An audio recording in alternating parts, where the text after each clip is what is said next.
and welcome to Catavan Cast, Van Life with a Cat. I'm Ben Dunn. I'm Frey Eaters. And Dargo's just gone back outside.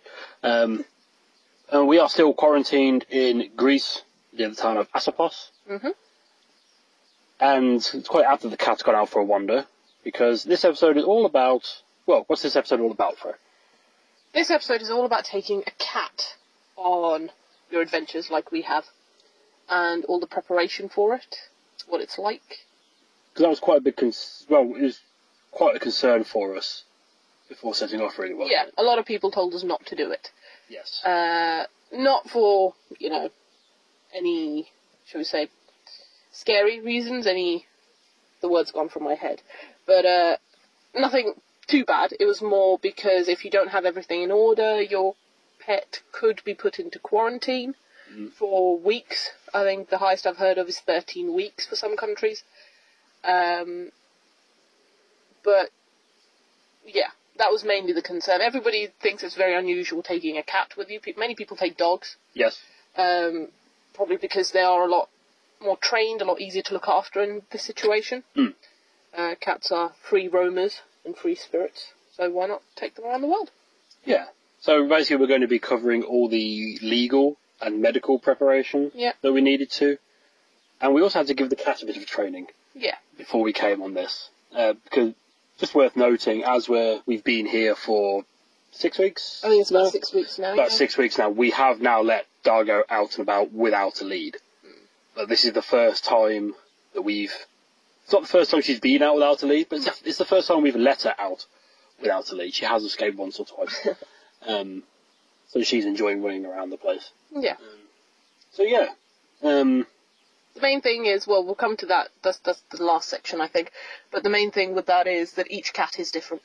Depends on the personality. If your cat is, if they really, really do not like being outside, do not make them go outside.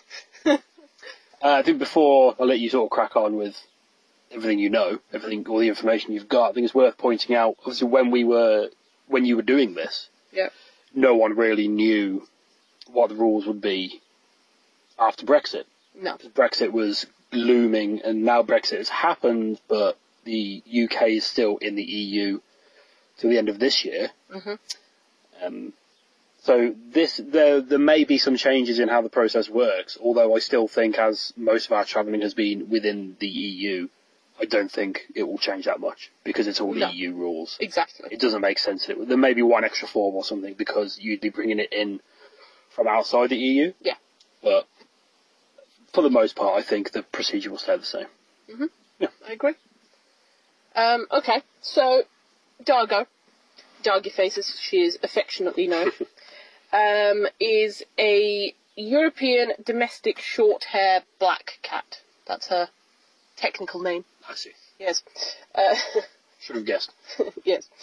She is now... What month are we in? April. End of April, yeah. She is 5 years and 4 months old. So she's cracking on a bit. Yep. She's a female, if you didn't know. Is she? Yes.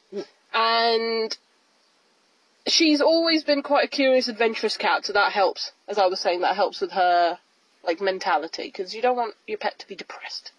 No. As you're travelling and all of that, and, it's a small space. Well, that was another worry, wasn't it? Yeah. Yeah. Because she's used to having the run of an entire house, and she was an outdoorsy cat and all of that, so that was a concern. Other than that, she's affectionate and she's a menace. But that's Dargo. I had a look online. I researched this extensively before we came out, and unfortunately, there isn't a central database. There is no one source of information out there which covers everything that we needed for our trip. Which is really frustrating, and quite a lot of websites give you different information or incomplete information, and you've got to piece it together. Especially when it comes to the slightly more obscure places we've been to, like Russia. Yes. So I managed to get a few things together. The very first thing is a pet passport. Sounds silly, but just like human beings, pets need passports too. With a photo of a black cat. Yeah. We haven't put her photo in here. she's the black cat. Because she's a black running cat. back to the... So she's very curious, but also a little bit cowardly. Yes, which is good. She's cautious. So it's a blue passport. Says European Union. Proud Says British... Sorry. says European Union on it, and it says the country of origin for us. That's the United Kingdom. It's also got a little passport number at the bottom on the front cover. Inside are my details, my address, all of that, and then Dargo's details, a description of her birthday, things like that, a picture if you put it in. Next is a microchip number. Now, in the European Union, a microchip is a necessity. I think there's a few countries which have an exemption and will allow you to have a tattoo. Tattoo? Yes. Wow, okay. Yes. But it's an identification thing, and the microchips are easier, they're easily scanned, you know, and it's a database. You don't have to shave your cat every time you want to identify it. Precisely. So the marking of animal page has her microchip number. It's got the date it's got the date of the reading that the vet, the official registered vet, took that reading for the passport purpose. Right. The creation of a pet passport. Okay. Yeah? So your pet does have to be there with you. You do have to take her to a official licensed vet to do it. So you get microchipped or to get the passport? To get the passport. Right, okay. Yeah? So she has to be microchipped before you get the passport? Yes. Okay. Yes. That is a necessity. We got her microchipped straight away. Like, when I got her when she was a kitten, Okay. we got her microchipped as soon as possible when we did her first vaccine. Okay. So, fair enough. boom, get in there, do that. It's fine. See, it has tattoo code and stuff like that detail on there too. Oh, this so it does. Yeah. There you go. And then it's got the official information for the vet who authorised and issued the passport. Simple as. Okay, next thing. Are vaccinations. Now, Dargo needed quite a few because of the countries we'd be visiting. Yes. Main important one is rabies. Mm. That is a UK-wide thing. There's also a test... EU-wide thing. EU-wide thing, sorry. There's also a test. Too many letters. Acronym. Abbreviation. Abbreviation. There is a test that goes along with that. It is a rabies serology certificate, and you need one of those as well. Again, an EU-wide necessity. With the rabies vaccination, you give your pet one shot, wait for 4 weeks, and then they have another shot. That is one vaccination. That's how it works. Okay. And then you wait for another month, and then you take them back, and they have some blood taken, which is then sent off to a lab, a authorised lab in the EU. Yep. You wait another month, and you get a result back. Sorry, I'll just point out we're sat in the van and we're surrounded. Our van's got a lot of windows. We're just watching the cat Run around. wandering around the place. Sorry, carry on. She's staring at some other people. She's just walked up to somebody else's car and just sat there staring at them. Hello. Yeah, so about a month later, you'll get the results of the test back. Now, this can go either way, to be fair. Luckily, ours was positive. You need a positive result before you can set out on your trip. Yeah. So, if you're taking a cat with you, plan early. Right, so, sorry, a positive result on a rabies test? Rabies serology test, so you need the vaccination. It's a positive test that the vaccinations work. Oh, I see. Okay. That makes sense. Yes. So you positively don't have rabies? Yes. Yes. That's not confusing at all. So that's a month between the two vaccinations, then a month to have the test, and then a month for the result to come back. Our test result came back quite early, which was good. Okay. Maybe we were just off-peak for them. Yeah. So that's 3 months that you've at least got to allow in the planning stages. As far as I know, the rabies vaccination lasts for 3 years. Okay. Yes, 3 years. She has until the 1st of May, 2022, Okay, cool. for that. As I say, that's the main one. Throughout our trip, we've shown Dargo's passport along with ours whenever we've been asked for passports. Yeah. And most of the time, it's just kind of like, no, we don't need that. Like, it's kind of just waved away. Yeah, people don't really... They just look that it says... They either see that it's a pet and don't care, or they can't read it and don't care because it's not clearly a passport. Yeah. Apart from the big words that says passport on the front of it. Yes. But we've had no issues going out of the EU. No. So the big border crossings we've done, where we've been what I would consider proper border crossings, are in and out of Russia, and in and out of Morocco. Yeah. So by proper border crossing, I mean you expect, because obviously within the EU you generally move through. There's no checkpoints, no borders, no nothing. In and out of Russia and Morocco, obviously there are. So you stop, you get searched. Yeah. And at none of those points, well. Yeah, so at those points we were prepared for every eventuality, mostly. But going into Russia, we had no issues. Nobody even asked to see any documentation or anything like that. But we were told by the Finnish border control lady that we'd probably have slightly more stricter rules coming back into the EU. Yes. Because that's, the EU's a lot stricter with these things. Which is slightly what happened. That's the first time that Dargo's passport was actually looked at and just like, oh, everything's okay, cool, carry on, but nothing more than that.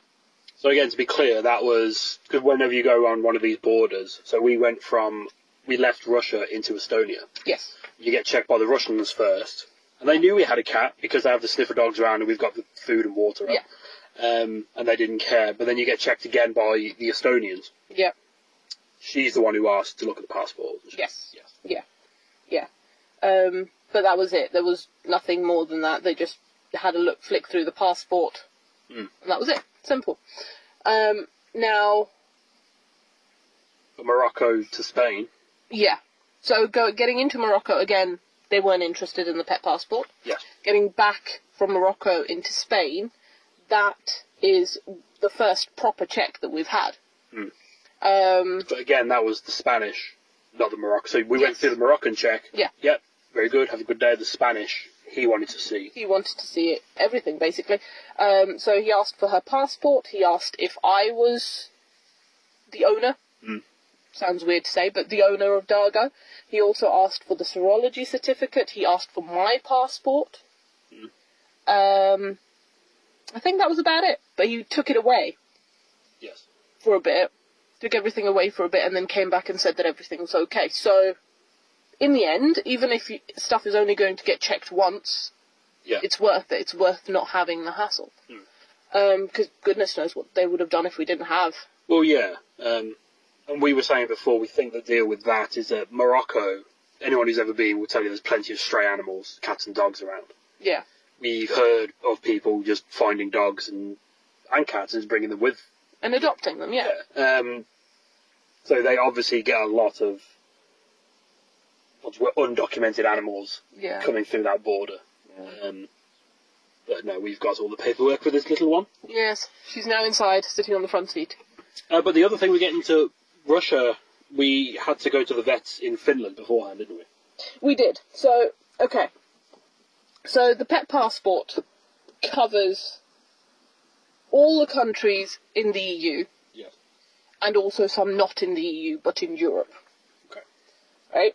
I have a full list, but I'm not going to read it all out. No. Other countries outside the EU where the pet passport isn't counted as an official document, you have to get a animal health certificate, AHC, for you to, inverted commas, import that animal into that country. Yes. Which is what we had to do for Russia. Yes. So we had to, within 5 days of crossing that border, go to a vet in Finland, the country of departure, and get an animal health certificate. Basically, the vet saying that the pet is healthy and okay to travel. Yes. That's it. and it's all in Finnish, so I can't read it. Yeah. But it has Dargo's name, the fact that she's a cat, her breed, her colour, and her age. And then it's a whole load of text in Finnish that I think it's got the word rabies in it, so the fact that she's been tested for rabies. Oh, that in Russian as well? That is in Russian, yeah. It's in Finnish there and then Russian there. Oh, so obviously specifically for that. Yeah. Yeah, I suppose it borders the country. It would, yeah, Exactly. makes sense. Yeah. And then it's signed again by an official vet, dated, all of that. And it's got a stamp on it. So that's needed, from what I know, for all countries that do not accept the pet passport. So we probably should have got one for Morocco. For Morocco. But we weren't asked for it. Her passport wasn't even really looked at. That's the thing. No. And I didn't remember by the time we got there. Yeah, so we forgot there. Yeah. So, but I think if we'd have remembered, we'd have got one. Yes, definitely. To avoid any potential hassle. So this isn't an advice saying you should have it, but don't worry about it. Like, get it. Yeah. Because you taking the time to do that will be worth it if you're asked for it. Yes. We just completely forgot. Precisely. Not bad on our part. Okay, so that's the passport, the animal health certificates, the rabies vaccinations. So rabies, basically, if you're considering any sort of travel with your cat, you need rabies. You need rabies. This is happening. Yes. Give yourself 3 months to get that sorted. Yes. Okay. Right. Alongside that, I might put together, because of the research that I did, I might put together a thing for this. Like, a blog post? A blog post for it. Okay. Because, as I say, this information isn't really around. Alongside that, Dargo's also been vaccinated for panleukemia, viral, I've got to say this, rhinotracheitis, calcivirus, and feline leukemia. Okay. I think, unless that's panleukemia, I'm not sure. But she's had all of those. Yes. A few of those were necessary just for Russia, specifically. Okay. But most places require the feline leukemia one and the calcivirus one, I'm pretty sure. Another thing specifically for Russia, which we didn't do because we weren't sure, the vets in the UK weren't sure about it either, is that a lot of sites online mention a dermatophytosis test. And that is basically like a skin scrape that they then test to see if she has ringworm. Okay. Obviously the vet checked her and said they can't see any signs of ringworm. Yes. But more than that, they weren't sure whether or not Russia needed it, and it would have added time to our departure date. Yes. She's got her tongue sticking out. But then in the end, we didn't need it for Russia. No, well, the thing with Russia is so the UK vet wasn't sure. Exactly. But we knew we would have to go to a vet in Finland anyway. Yeah. Who would have a better understanding of the rules. Yeah. Because, they're bought right the there, country. yeah. So we did that, and he said we didn't need that. Exactly. So that's fine. So that's that. Right, I think that's everything. All in all, I will say I've just done some quick maths and figured out that from the start of getting her pet passport, because that was all done just before we left, well, yes. about this time last year, getting her pet passport to her being ready to leave the UK, yes, I spent £620. That includes the pet passport, the vaccinations, the rabies test, and a year's supply of lung and heartworm treatment and flea treatment. Yeah. The vet's authorised a year's, prescription. Okay. Just have that, Yeah. give it to her every 3 months, Yeah. and she's fine. Okay. So that includes everything. Yeah. I think that's all of that side covered. And how long did that take? So that's £620. £620. And 5 months? So the process probably started in... Bear with me. Just a rough estimate. We left in September, didn't we? We did. So... 4 months. 4 months. 4 Okay, there months. you go. 4 months. 4 months and £600. Yeah. Which sounds like a lot, but in the end it's worth it. Yes. You know? Because I'd rather not do this trip without her. She's added so much to it. She has. And she's so happy. She is. So the other side of it then. Yes. So she's legally ready for it, but she has no concept of any of this. Well, apart from the needles and things like that. And strangers poking at her. Of course, 'cause she didn't normally wear a collar, did she? No, I've never, from the start, I made the decision to not put a collar on her. I just never liked the idea of it. Which is ironic now that she lives in a harness. I know. And then when it came time to basically take her outside, or I was moving home often, I decided to try and get her used to a harness and a lead. The easiest way to do that is to just have, especially if your cat's not used to having a collar at all, is to get them used to having the harness on inside. Yeah. They will walk very low to the ground and do this weird, like, slinky walk. Yeah. When you first put it on. I mean, your friends who have tried it with their cats have said that their cats always seem to get out. Yes. Somehow. That's either a bad harness or you're just... No. It's surprising. Like, I think, as you've said, you put the harness on, and especially if you don't even wear a collar, because you can see where it's flattening the fur, you think, well, maybe that's too tight. It's not. They're very furry things. They're very fuzzy creatures. Yeah. The way to tell if your cat's collar is too tight is that you should always be able to get one finger in between. Get a finger in there. Yeah. In between the collar and their neck. Yeah. And that's plenty of space for them to breathe, basically. So she got used to that slowly, and then, we'd take her out to the park, or just take her for a little walk, and I'd take her for little walks around the garden and things like that, just get her used to that. But I think most of her training as such has been on this trip. Yes, she's still, well, it's funny looking back at videos, so the first place we went on this trip was Paris. We walked through one of the parks outside of the city centre. Yeah. And she was very but she was curious about everything. She didn't. Yes. She wasn't walking. She was adventuring with extreme limitations. Whereas now she'll follow paths. We figured out when it's the three of us walking, there's like a formation that she's very happy with. Yeah. She also doesn't like. She doesn't like people. No. Which is the only tricky thing about walking her. But then we don't. Obviously, we don't go walking her through cities. No. We have a cat bag for that. Yes. She's very happy in, and she's accepted that that's her safe space. Yeah, she goes there just when it's out, when we leave it out. She would climb in there, won't she? Yeah. But that's the main thing. They've just got to feel safe and secure, really. And, yeah. I mean, she's mostly been... Yes, you. So she was asleep and she knows we're talking about it. So she's just...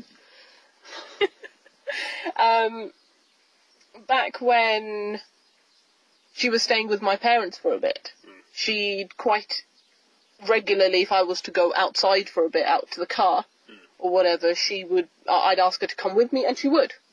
Yes. She'd walk next to me straight, like, not wandering off anywhere, anything like that. She'd come to the car, she'd explore around the car till I was done, and then she'd come back to the house with me.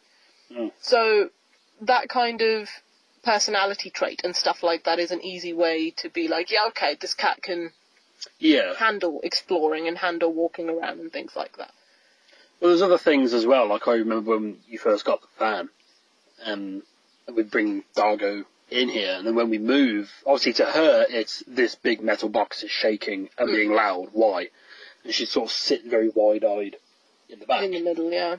And it did not take long for her to start, she'll be balancing across the kitchen cabinet and jumping up the top of the cab whenever we slow down. But on motorways, she tends to just go to the back and sleep. Yeah. Or when we start getting on the twisty roads, or stopping and starting, she'll come up the front and she'll be looking out the windows. Yeah. She wants to see where we are.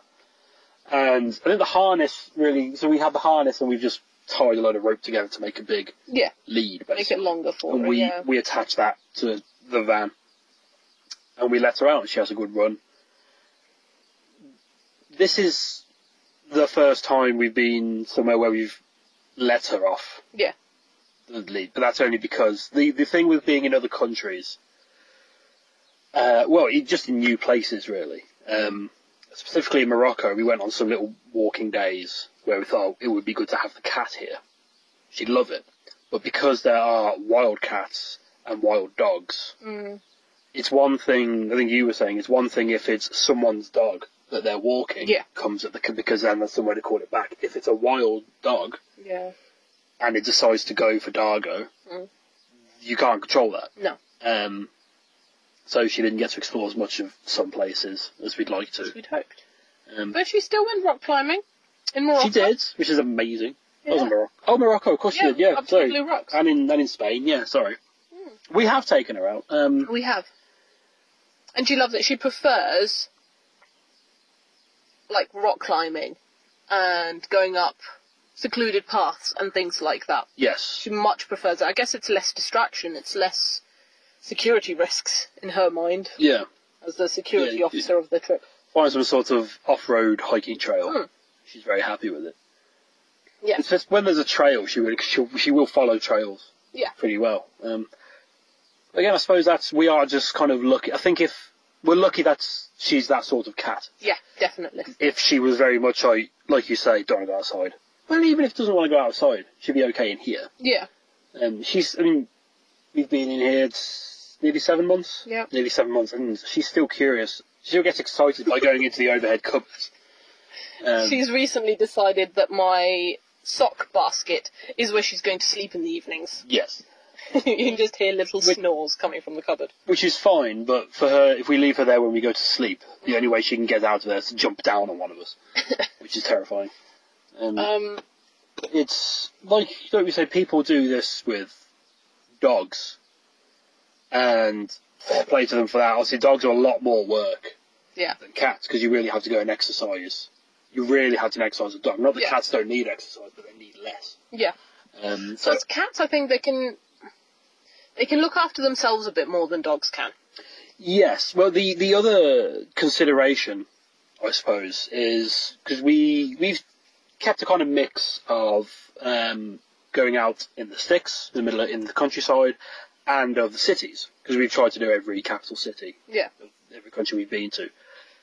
Obviously, the cities are not great places to have an animal with you. No. Because places won't let you in. Luckily, when we had the day we had the break-in, we just had very bad vibes about the whole place. So we brought Dargo with us. Yeah. Which was, the right call there. But then after that, we went to Oslo, and we brought Dargo with us. Oh yes. And we went to the Viking ship museum. Now, a lot of museums in Europe don't allow backpacks. You have to put them in lockers beforehand. So we went to the ticket office and just explained, "Oh, look, we've got a cat. Can we go in, or can you look after her?" But luckily, the guy there, he thought it was a dog at first, and he was a bit cagey. What kind of dog is it? And he goes, and the assistant said it's a cat, and his face just, like you said, melted. Oh my goodness! And she just, again, we're lucky with Dargo really. She just sleeps. She was warm and it was quiet, so she would just go to sleep. But so she doesn't complain. She's not a loud cat at all. No. She's not an overactive cat most of the time. But coming back, we then went to another museum.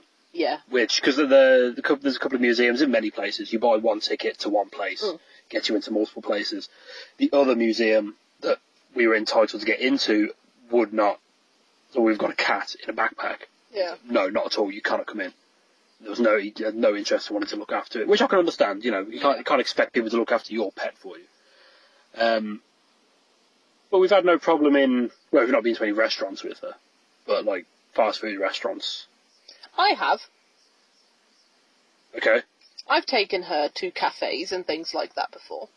No, I say cafe, I mean restaurants. Like actual... Like a posh... Oh, I see. Like we've been to McDonald's plenty of times. Yes. You just sit her down and she's quiet and no one really cares. Yeah. Of course you can go to cafes, things like that. Small independent places are much more likely to accept them. Or places like McDonald's, as long as you're not doing drugs or fighting, no one really seems to care. But no, so you do have to sort of plan around that. And we eventually sort of tried to stop sleeping in cities. Yeah. Which when you're in Europe, you're probably not going to be parked in a city anyway because of emissions charges and things. Yeah. But that means if we have left the cat in the van for most of the day while we go out, we take her out somewhere quiet, and then we'll give her a walk around. Even just, if this was a hedge, she'll spend hours sniffing around the hedge trying to fight whatever's in there. And again, cats don't need as much exercise as dogs do. Like, there's a couple here with a dog. He's just run past the window. They take him for walks 2-3 times a day. Yeah. Which, that's just it. You've got a dog, you've got to do that. And obviously, if you own a dog, you hopefully are doing that anyway. And you appreciate that's part of it. The cats don't need that much. But since letting her out off her lead, she does run around quite a bit. Yeah. But she keeps coming back. She does. Every so often. She needs to check in with us, I think. Yeah. That's her way. That's one thing that I was a little bit concerned about on this trip, is that Dargo has always been a very fit cat. She was fairly hench. Well fit. Yeah, she was hench. There was muscle. And since being on this trip, obviously she's not, we take her for walks and things like that, but it's not the same level of exercise as she would get chasing, infiltrators to her territory. Yes. So she's lost a fair bit of muscle mass, and that worries me. So I'm hoping that whilst we're here, she can put some of that back on. The other thing I wanted to mention was food. Yes. Cat food. Yes. So before leaving, I bought, I think, something like 4 kilos of dry food and 2 or 3 of the big giant multi-packs of Felix. Yeah, you had about 150 packets. Yeah, something like that. Because Dargo is quite particular with her food. Because of course. She's always been fussy. She has, ever since she was a kitten. She's been fussy. And yet she cleans her bum with her tongue. She's a cat! And a princess, goddammit. But, yeah, so I knew at some point we'd have to buy food whilst we were out. Yes. And most of the places we've been to, we haven't seen Felix. Or if we've seen it, it's been individual sachets rather than multi-packs of them. Yes, which is a lot more expensive. So much more expensive. Europe doesn't seem to cater for cat food on the same scale as the UK does, which is surprising. Even when we went to the Morrisons in Gibraltar. Exactly. They just didn't have the big multi-packs. No. And now that we're in Greece, there's a few cat food brands. You've got, like, Kitty Cat, you've got Friskies, which is Go Cat. Yep. In the UK. And she's okay with the dry food here, but it's the wet food that she's having an issue with. Which is concerning, yes, but she's still getting enough food to get by, and I think she's getting a bit more used to the other wet food now, which is good. But that is concerning, and it is troubling, and something that you should think about. Because more than Europe itself, but if you're heading outside of Europe, cat food is an issue, because Morocco... Yeah, they don't keep... Cats are... Well, what they were domesticated for. They're there to keep vermin away. Exactly. Cats aren't necessarily pets. They're just kind of communal animals that are there and they look after themselves and you give them some affection. They sort of accommodate cats because they'll keep rats away. Yeah, exactly. Yeah. So cat food isn't widely available. No. But as I'm saying, this shouldn't necessarily put you off. Just stock up for it. Yeah, just be prepared. I suppose, plan as if you won't, or as much as you can. Yeah. As if you just assume you won't be able to get any anywhere. Yeah. And then if you can, brilliant, you can relax a little bit. Yeah. But again, cats are very adaptable animals. She's adapting to this horrible, clearly lower grade food, in her opinion. But she's okay. She's happy, I'd say. Yeah, she is happy. You can tell when her tail goes straight up. The little trill noises she makes. I'm trying to think if there's anything else. We covered most things. Everything else is kind of anecdotal and specific to Dargo, really. Yeah.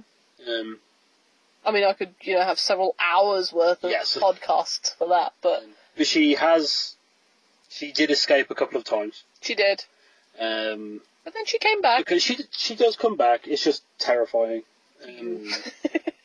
Yeah. Some of us care. Oh. No, she does come back, but it's the worry when it happens. It's because you don't know. You've got to know your cat. Yeah. That's the main thing. You've got to know your travel companions. It's as simple as that.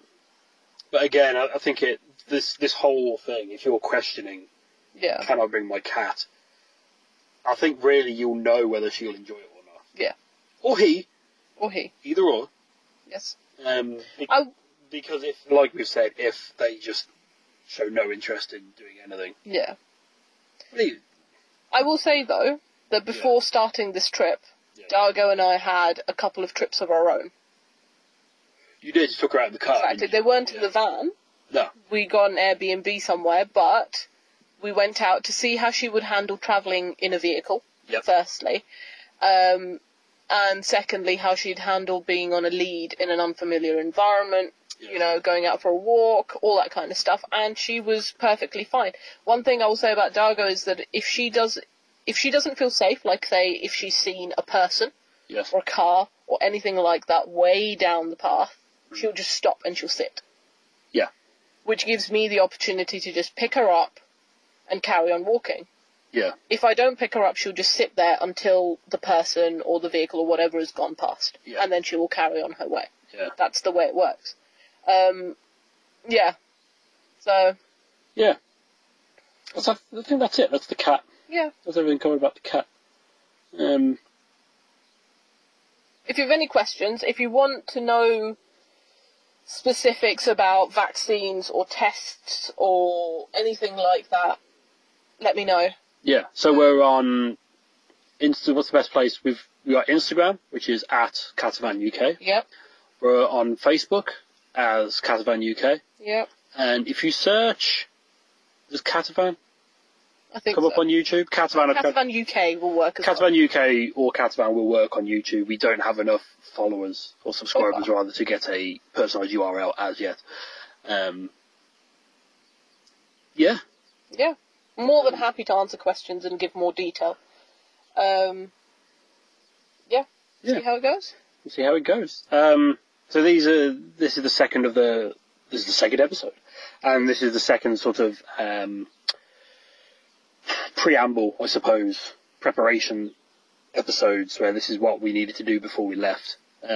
So going forward, I think episodes are probably going to be structured, a bit more structure to them. Mm-hmm. On a country by country thing. This is what we did, these are what the rules are, these are the considerations you may have to make. And just some anecdotal things, places to go, places to maybe not go. Or maybe some expectations to rein in before going, things like that. So thank you very much for listening. Yeah, I think that was informative. Yeah, and we'll see you next time. Indeed.